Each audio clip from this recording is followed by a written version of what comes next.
अस्सलाम वालेकुम दोस्तों, आपका अपना भाई आज एक नई वीडियो के साथ हाजिर खिदमत है। उम्मीद करता हूँ कि मेरे तमाम कबूतर परवर भाई बखैरियत से होंगे। दोस्तों, मियाँ आबद वागा हमें शौक़ करवा रहे हैं अपने चपड़े कबूतरों का।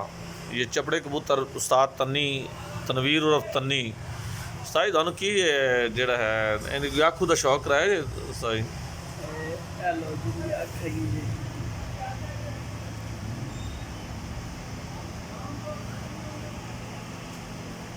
प्योर वाइट तो नहीं आख नहीं हैं? प्योर वाइट नहीं, अच्छा, दूसरी आख का शौक है।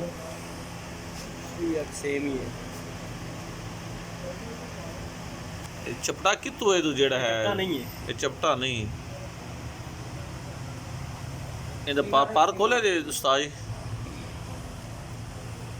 लाल करता है। ਮੀਆਂ ਆਬਦ ਵਾਗਾ ਸਾਹਿਬ ਕਿ ਤੁਸੀਂ ਕੀ ਇਹਦੇ ਬਾਰੇ ਕੀ ਇਹ ਕੀ ਸ਼ੈ ਹੈ ਜੀ? पर अल्हम्दुलिल्लाह चंगी चीज है जी, पार की चीज बहुत अच्छी है। ਅੱਛਾ, पारो आया है ਇਹ ਉੱਚੀ ਵਾਲਿਆਂ 'ਚ ਹੁੰਦੇ ਨੇ? नहीं नहीं जी, ये प्योर नीवी वाला है, कोई ऊंची वाला नहीं है।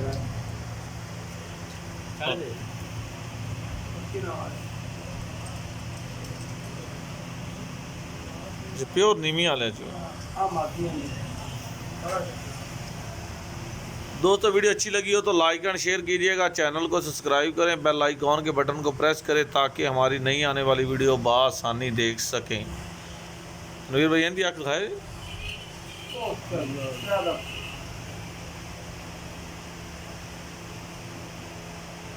आप तो भी मैं कहना कि उच्ची वाले ने यार। नीवी वाला है भाई, ऊपर बच्चा करो उड़ाया मतलब एक बार खड़ा तो नहीं है। नहीं पहले ऊपर कर एक बार छट्टी आओ भाई। एक बार ही का तुस तो कहते पकड़िया सी। नहीं नहीं वो नहीं है भाई, वो और वार्निंग देते थे। एक बार उड़ाया बच्चा 2 बजे, अब दूसरे दिन 2 बजे बैठा बच्चा। रात की उड़ा रही है, रात ही रहा, रात बाद अब दूसरे 2 बजे बैठा बच्चा, वो उड़ाया ही नहीं। माशाल्लाह। कितने चिकन से बैल